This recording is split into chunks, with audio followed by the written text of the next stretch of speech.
Comme nous l'avons vu précédemment, lorsqu'on pratique le questionnement, il peut être très utile d'organiser une phase de discussion entre les participants après un premier vote dans lequel la bonne réponse recueille peu de voix.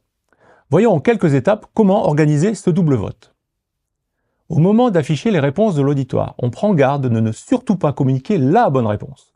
Et on attire l'attention sur la grande disparité des résultats. On propose alors que chaque personne présente essaye, pendant une durée donnée, 5 minutes maximum, de convaincre quelqu'un qui n'a pas donné la même réponse de changer son vote, en utilisant bien sûr les arguments du cours. On prévient qu'à l'issue de ce moment d'échange, les participants seront amenés à voter une seconde fois. Pendant les discussions, cliquez sur la flèche de comptage des questions pour faire apparaître la liste des questions et sélectionnez la question qui va faire l'objet d'un second vote. Cliquez ensuite sur l'icône entourée ici en rouge pour dupliquer la question sélectionnée qui doit faire l'objet du second vote.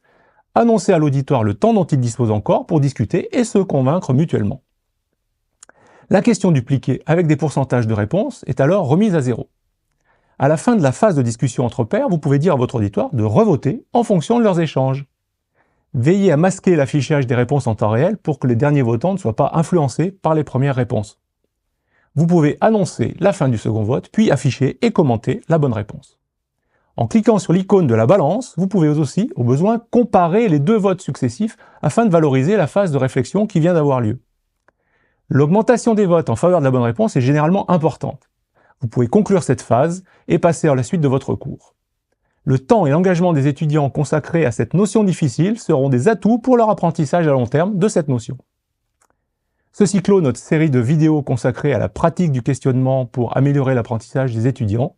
Merci et maintenant, à vous de jouer!